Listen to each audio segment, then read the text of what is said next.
창세기 35장 16절에서 21절입니다. 35장에 보면 사람이 태어나는 것도 기록이 되어 있고요. 또 장례식도 기록이 되어 있습니다. 사람은 태어나고 죽는 것. 간단히 얘기하면 그렇습니다. 어떤 사람은 참 태어나는 것이 의미가 있는 사람이 있고, 어떤 사람은 참 태어날 때는 별 의미 없이 태어났다가 참 죽을 때는 매우 의미 있게 또 죽는 사람도 있고, 누구에게나 태어나는 것도 참 중요하고 죽는 것도 다 소중한 일이다 하는 것입니다. 16절에서부터 20절까지는 라헬이 베냐민을 출산하는 장면이 무려 4절이나 나옵니다.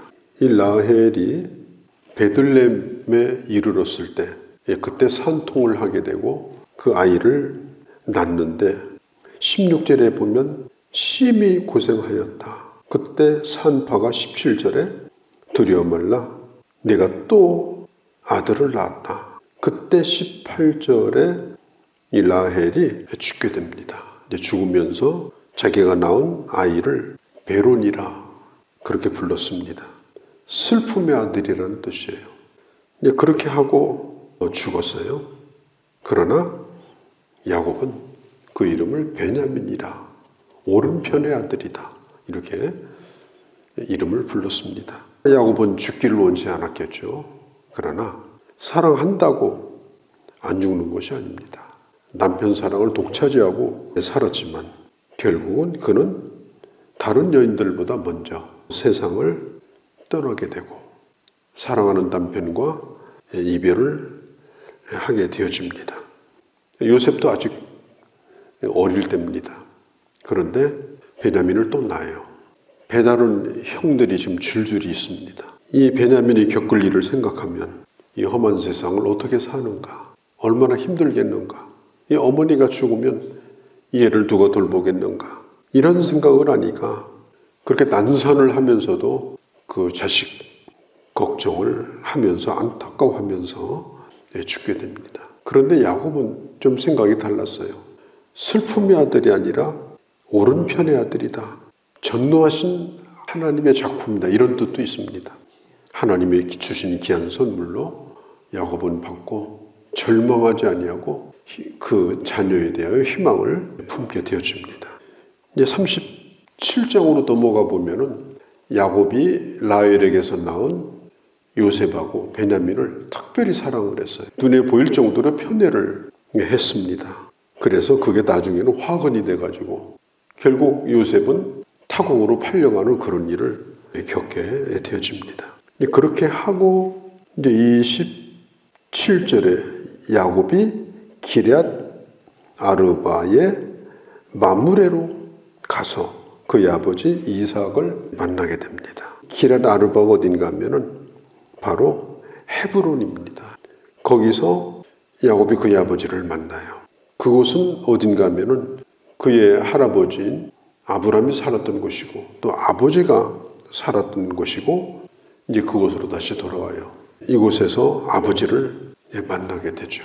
이 헤브론이라고 하는 곳은 의미가 있는 곳입니다. 나중에 보면 다윗이 왕이 될 때 이스라엘 전체 왕이 되지 못하고 8년 동안 왕 노릇을 하다가 나중에 이스라엘을 통일하게 되죠. 또 다윗의 아들 압살롬이 아버지를 몰아내고 왕권을 잡을 때 그 음모를 어디서 꾸몄느냐, 바로 이 헤브론 사람들을 충동해가지고 사무엘 하서에 보면은 음모를 꾸미고 아버지를 쫓아내는 그곳이 바로 기럇 아르바 헤브론입니다. 이곳으로 이제 돌아와요. 하란에서 20년, 세겜에서 10년, 30년이 걸렸어요. 돌아오는데 30년, 고향으로. 돌아오는 가운데 많은 일을 또 겪었습니다. 이루 말할 수 없는 그런 일을 겪게 되어집니다. 그런 중에 또 기가 막힌 일이 또 일어났는데 22절에 야곱의 후처인 빌하라는 여자가 있었는데 이 빌하가 야곱의 자녀들을 낳거든요. 그런데 야곱의 큰아들 누벤과 빌하가 아주 불미스러운 그런 일을 저지르게 되어집니다. 중동 지방에서는 아버지에게 반역을 하고 아버지 권위를 무너뜨리고 아버지를 아예 없는 사람으로 그렇게 여길 때 자기를 나치하는 그런 그 아버지의 후처라든가 이런 사람을 범하는 그런 일이 실제로 있었습니다. 그러니까 이것을 보면 이 장자 누벤이 아버지를 존경하지도 않고 또 아버지를 두려워하지도 않고 아버지를 아예 없는 사람으로 여기고 이런 일을 저지른 거예요. 이때 야곱이 그 누벤을 잡지도 않고 죽이지도 않았습니다. 22절에 보니까 그냥 들었더라. 이스라엘이 이를 들었더라. 듣는 것으로 그냥 끝났어요. 할 말이 없죠. 무슨 말을 하겠습니까? 야곱이 그걸 참고 드러내지 않았습니다. 그리고 나중에 창세기 49장에서 그 자녀들을 축복할 때 누벤을 축복하는 장면을 보면 장자의 축복을 빼앗아 버립니다. 너는 장자가 아니다. 마지막 죽을 때 가서 장자권을 다른 아들에게 넘기게 됩니다. 참 이것을 보면은 야곱이 바로왕 앞에서 어떻게 살아오셨습니까? 이렇게 물으니까 내가 내 나그네 인생을 험악하게 살았습니다. 그 말이 참 틀린 말이 아니다 하는 생각을 해보게 됩니다. 29절에 이삭이 나이가 많고 늙어 기운이 다함에 죽게 되고 열조에게로 돌아갑니다. 사랑하는 아들 야곱을 보자마자 아버지는 죽게 됩니다. 화해했던 에서와 함께 형제가 손을 잡고 장례를 치르게 돼요. 참 보기 좋은 모습이죠. 어려운 일을 통해서 갈라졌던 가족들이 하나 되고 29절에 열조에게로 돌아갔다. 죽는다는 건 뭐냐? 조상에게로 돌아가는 것이다. 이 돌아간다는 말이 뭐냐면 합류한다 그런 뜻이에요. 합류한다. 조상의 숫자에 들어간다. 죽은 자의 숫자가 아니라 이미 하나님 앞에 간 조상들과 합류하는 거예요. 그게 죽음인 것입니다. 특별히 먼저 간 성도들과 합류하는 것입니다. 요한계시록에 보면 먼저 간 성도들과 서로 합류하여 하나님을 영원히 예배하는 것, 그게 바로 성도의 죽음이고 그것이 바로 천국입니다. 우리가 사람이 이 세상에서 이런저런 이유로 만나죠. 부부로 만나고 부자지간에 만나고 또 친구로 만나고 또 교회에서 교우로 만나고 100년을 만나서 하는 것도 아니고 그렇게 오랜 세월을 그렇게 만나는 관계는 아닙니다. 그 만남이라고 하는 것은 정말 얼마나 짧은지 몰라요. 잠깐. 그렇게 하다가 결국은 먼저 간 성도들과 합류하고 그리고 그들과 하나님을 영원히 찬양하는 것이 바로 죽음이다. 이렇게 볼 수가 있습니다. 그래서 열조에게로 돌아갔다. 야곱은 나그네 인생을 살았다. 그게 한마디로 그냥 와 닿는 인생을 산 사람입니다. 야곱은 자기가 참 고향에 돌아왔으니까 이제 고향에서 편안히 살다가 내가 하나님 앞에 가야 되겠다.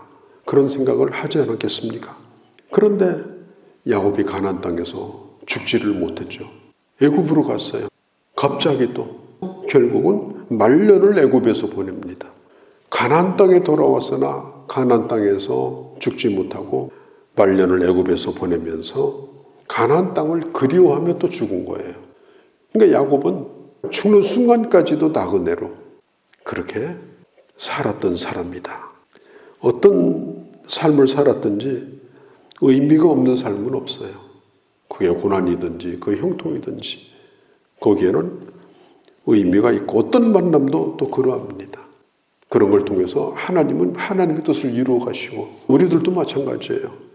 우리의 남은 삶이 어떻게 될는지 우리가 어디에 있는지 어디서 죽을는지 그것은 우리가 전혀 알 수가 없는 인생을 살아갑니다. 그러나 그것은 불행한 것이 아니고 나그네는 그렇게 사는 것이다. 그렇게 생각하면 우리가 충분히 이해가 되는 것입니다. 참 야곱에 대한 얘기는 굉장히 복잡한데 야곱은 아주 강한 사람도 아니고 배심이 좋은 사람도 아니고 그가 살아왔던 걸 보면은 어떻게 보면 아주 교활한 사람도 또 아닙니다. 자기에게 주어진 것을 어떤 때는 참 극복도 하지만 어떤 때는 그냥 되어지는 대로 흘러가는 대로 또 맡기기도 하고 그렇게 살면서 주님과 함께 동행했던 사람. 그러나 그의 마지막은 하나님이 가장 보기에 좋은 아름다운 작품으로 침상에 기대어 자기의 자식들을 다 안수하여 축복 기도를 하고 하나님이 주시는 그 땅을 바라보면서 주님의 품에 안기는 이 야곱의 모습을 보면서 이게 바로 우리 인생이다. 지금도 하나님은 야곱 같은 우리를 만들어 나가신다. 택한 것으로 끝나는 것이 아니라 택하심의 뜻을 이루고 계시는 중이다. 그걸 우리는 깊이 생각하고 평생토록 아름다운 하나님의 사람으로 만들어져 가고 사는 과정 가운데 주의 뜻을 이루는 그런 하나님의 자녀들이 되어야 할 줄로 믿습니다. 거룩하신 우리 아버지, 오늘 야곱의 생애의 마지막 그가 고향으로 돌아오는 이 귀향길에서 있었던 일들을 다시 한번 생각을 했습니다. 하나님 아버지, 그렇게 만나고 싶어 했던 아버지를 다시 만났고 또 장례를 치렀고 그리고 그는 그 남은 인생을 나그네로 살아가는 숙제를 안고 오늘 이 야곱을 다시 한번 우리는 만나게 됩니다. 우리도 나그네 길을 살고 있습니다. 이 길이 결코 때로는 형통하지 않냐고 험악할 수도 있습니다. 그러나 어디를 인도하시든지 하나님은 우리를 하나님의 나라에 이르게 하시고 우리가 가는 모든 인생의 과정 가운데 하나님의 뜻이 이루어질 줄을 믿습니다. 무엇보다도 살아가면서 하나님의 사람 되어지는, 하나님의 사람다워지는 주님의 손에 빚어져서 주님의 택하심에 합당한 자로 아버지 세워지는 그런 우리의 남은 삶을 살아가는 저희가 되게 하여 주시옵소서. 우리 주 예수님의 이름으로 기도하옵나이다. 아멘.